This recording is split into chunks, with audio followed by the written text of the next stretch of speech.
नमस्कार सभी को। हमने प्रीवियस लेक्चर में डिस्कस किया था about details of security forces of India. तो एक पर्पस था कि यहीं से लेक्चर, इसी पार्ट से लेक्चर शुरू किया था, क्योंकि सिक्योरिटी फोर्सेस काफ़ी इंटरेस्टिंग टॉपिक है। एंड इनसाइड आउट अगर आप लोगों को सिक्योरिटी फोर्सेस के बारे में पता है तो इसी सिक्योरिटी फोर्सेस का एप्लीकेशन आगे इंटरनल सिक्योरिटी, इनके रोल्स वगैरह आप लोगों के इंटरनल सिक्योरिटी वगैरह। तो आगे हम चर्चा शुरू करेंगे। इंटरनल सिक्योरिटी की डेफिनेशन क्या है, थोड़ा बहुत जो हम और डिटेल में बात वगैरह करेंगे, है ना। आज का topic in general internal security ही है। हम बात शुरू करते हैं, ठीक है। देखिए यहाँ पे मैं हाईलाइट करता हूँ इंटरनल सिक्योरिटी। अब देखिए इंटरनल, सबसे पहले क्वेश्चन जो हमारे दिमाग में आता है कि इंटरनल और एक्सटर्नल सिक्योरिटी में डिफरेंस क्या रहता है। देखिए इंटरनल सिक्योरिटी क्या रेफर करता है, कीवर्ड्स में अंडरलाइन करूँगा, ये बहुत इंपॉर्टेंट होता है, ठीक है। National law, maintenance of peace of law and order country with, यहाँ पे कीवर्ड क्या है, with in territory of India. Law and order maintain करना, सिक्योरिटी, ठीक है, पीस सब मेंटेन करना with in territory. With in is the keyword, with in territory of India, इसको हम क्या बोलते हैं, इंटरनल सिक्योरिटी। तो सबसे मेन चीज़ इंटरनल सिक्योरिटी का पूरा मैटर कौन देखता है, MHA, ministry of home affairs. कौन है इसके मिनिस्टर, आप लोगों को बहुत अच्छे से पता है। अगली हम एक्सटर्नल सिक्योरिटी की बात कर रहे हैं, तो ये एग्रेशन अगेंस्ट फॉरेन कंट्रीज़। हमें कब कब एग्रेशन अगेंस्ट फॉरेन कंट्रीज़ देखने को मिला था, 1948, ठीक है, इंडो पाक वॉर, 1962 इंडो चाइना। अगला अपना टॉपिक इसी के ऊपर है ना। इसको ही अपन डिटेल में डिस्कस करेंगे। यहीं से कश्मीर, जम्मू एंड कश्मीर का जड़ निकला था पूरा। 62 इंडो चाइना, 65 इंडो पाकिस्तान, फिर 99 Kargil, kind of mini war. तो यहाँ पे एक्सटर्नल वॉर वगैरह के लिए हमें डिफेंड कौन करेगा, ministry of defence, army, navy, air force. इनको असिस्ट कौन करेंगे, हमारे MHA असिस्ट करेगी, ठीक है। दोनों का बहुत आज के डेट में अगर अगर आपसे कंपैरेटिवली पूछा जाए कि इंटरनल सिक्योरिटी के चैलेंजेस ज़्यादा है कि एक्सटर्नल सिक्योरिटी, तो ऑब्वियसली इंटरनल सिक्योरिटी के चैलेंजेस बहुत ज़्यादा है। अब हम डिटेल में देखते हैं इंटरनल सिक्योरिटी के क्या क्या अलग अलग एस्पेक्ट्स क्या हैं, what are the several aspects of internal security. तो देखो ये इंटरनल सिक्योरिटी किस चीज़ को सिक्योर करता है, peace, law, public safety, peaceful coexistence, communal harmony. इस टाइप के कीवर्ड्स आपको आंसर में लिखने पड़ेंगे, तभी आपके मार्क्स वगैरह बढ़ेंगे, तभी एक प्रॉपर वेटेज आएगा, ठीक है। अब देखो ये जो मिलिटेंसी वगैरह, ये जा सारी चीज़ें हम डिटेल में नेक्स्ट स्लाइड में डिस्कस करेंगे कि कितने टाइप्स एंड ऑल के होते हैं, ठीक है। देखिए कई सारे historical as well as non historical reasons वगैरह होते हैं कि क्यों इंटरनल सिक्योरिटी प्रॉब्लम्स है। फॉर एग्जांपल अगर मैं नेबर्स की बात करूं, पाकिस्तान जैसे कि आप सभी को पता है स्टेट स्पॉन्सर्ड टेररिस्ट है। कश्मीर में मिलिटेंसी का सबसे मेन रीज़न है।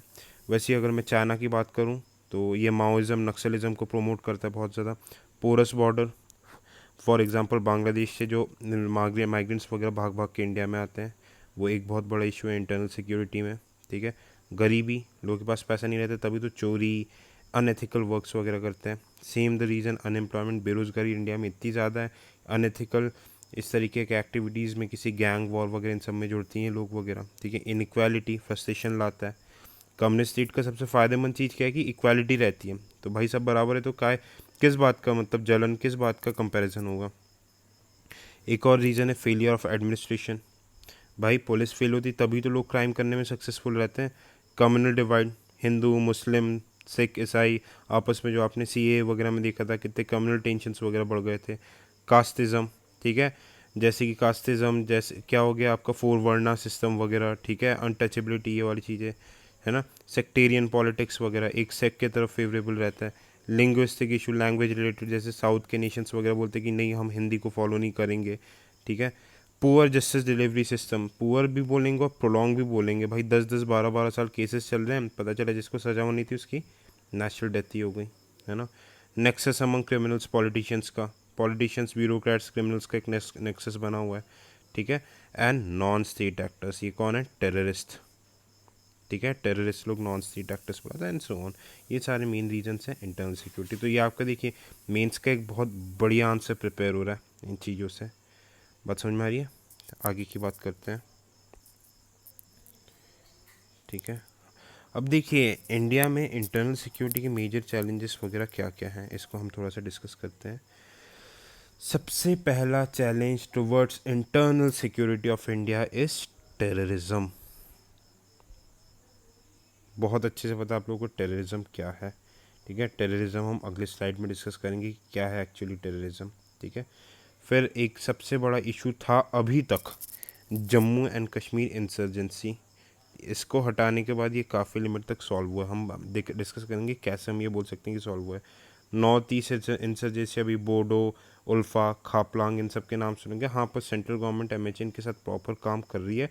नॉर्थ ईस्ट की इंसर्जेंसी हम काफ़ी लिमिट में कम कर रहे हैं, ये एक बड़ा रीज़न था इंटरनल सिक्योरिटी का, ठीक है। ये अलग अलग पूरे चैप्टर्स में डील करेंगे हम। लेफ्ट विंग एक्सट्रीमिज़म और नक्सलिज्म, ठीक है। लेफ्ट कम्युनिस्ट आइडियोलॉजी, माओ जेडोंग, ये भी हम डिटेल में डिस्कस करेंगे, ठीक है। ये मेजर चैलेंजेस है। ऑर्गेनाइज क्राइम, ऑर्गेनाइज क्राइम क्या हो गया, underworld, drug trafficking, human trafficking, ये सारे ऑर्गेनाइज क्राइम हो गए, ठीक है। Communalism, communal clashes, cow vigilance, ये सब क्या हो गया, कम्युनलिज्म। एथनिक टेंशंस, एथनिसिटी के लेके जो इश्यूज वगैरह होती है, लैंग्वेज, एथनिसिटी, ये क्या हो गया, ये इंडिया में थोड़ा कम देखने को है, यहाँ इंडिया में कम्युनलिज्म ज़्यादा है, ठीक है। Cyber crime, fourth domain of warfare, first second third क्या है, first army land, second water, third air, आगे क्या हो गया, फोर्थ साइबर, फिफ्थ स्पेस, ठीक है, ये है। और बॉर्डर एंड कोस्टल मैनेजमेंट, सबके ऊपर अपन डिटेल में आगे स्लाइड्स में बात करेंगे, ठीक है। अगले स्लाइड की तरफ चलते हैं। देखो, बेसिक डिफरेंस पता होना चाहिए आप लोगों को कि ये आपके टेररिज्म, इंसर्जेंसी, नक्सलिज्म में क्या होता है। देखिए, actually insurgency, naxalism, Maoism, they all सब types of terrorism, terrorist organisations के सब टाइप वगैरह, ठीक है। अब टेररिज्म की अगर हम ब्रॉडर डेफिनेशन देखें तो ये क्या बोलते हैं, planned and organise use of violence to achieve political, religious और आइडियोलॉजिकल पर्पस। फॉर एग्जाम्पल क्या हो रहा है, पुलवामा अटैक को हम टेरर अटैक बोलते हैं, ठीक है। इसमें क्या था, प्लान था कि भैया सीआरपीएफ की कॉन्वॉय थी, उसको हम अटैक करेंगे, किसमें में फिदायन अटैक करेंगे। फिदायन अटैक मतलब जो सोसाइटी है ह्यूमन बॉम्ब वाला रहता है, स्कॉर्पियो से गाड़ी ठोक दी थी कॉन्वॉय को। तो इसकी चीज़ के लिए क्या था, political as well as ideological purpose के लिए, है ना। पॉलिटिशियंस पे मतलब गवर्नमेंट पे प्रेशर बनाना था कि भाई इस हमारी जो भी डिमांड्स वगैरह उसको पूरी करो, कश्मीर को लिबरेट करो, तो पॉलिटिकल डिमांड्स और आइडियोलॉजी अपनी स्प्रेड करने के लिए।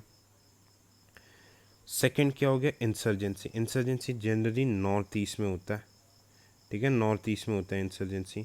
इंसर्जेंसी का मेन का एम क्या रहता है, आर्म रेबेलियन, जब पब्लिक लोग, पब्लिक कॉमन सिटीजन्स हथियार उठा लेते हैं और वो एक तरीके का रेबेलियन करते हैं to overthrow the existing government, this is called insurgency. बात समझ में आई, नॉर्थ ईस्ट में होता है इंसर्जेंसी।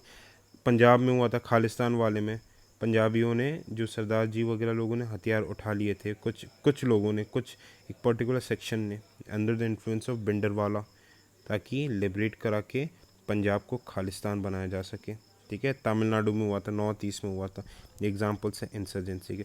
अब ये अलग फंड आया नक्सलिज्म, ये वायलेंस का यूज़ करते हैं गुरिल्ला वॉरफेयर एक्टिविटीज़ के थ्रू, ताकि स्टेट की मशीनरी डिस्टेबलाइज हो जाए। They are not satisfied with democracy, ठीक है, they are not at all satisfied with democracy. इनका एम यही है कि भाई इलेक्टेड गवर्नमेंट को हटाना है, तो ये गुरिल्ला वॉरफेयर करते हैं, जंगलों में, रूरल एरियाज़ वगैरह में रहते हैं और आके प्रशासन गवर्नमेंट के ऊपर रेगुलरली अटैक करते रहते हैं। डिटेल में हम इन टॉपिक्स के ऊपर डिस्कस करेंगे, पर हाँ, जनरली और एग्ज़ाम के पर्सपेक्टिव से भी आपको इन तीनों के बीच में डिफरेंस बहुत अच्छे से पता होना चाहिए, ठीक है। होपफुली इंट्रोडक्टरी लेसन आपको समझ में आया होगा। सिक्योरिटी फोर्सेस के बाद आप ये चीज़ें लिंक कर सकते हो। अगला टॉपिक हम एकदम टेररिज्म, कश्मीर इश्यूज़ वगैरह से स्टार्ट कर देंगे।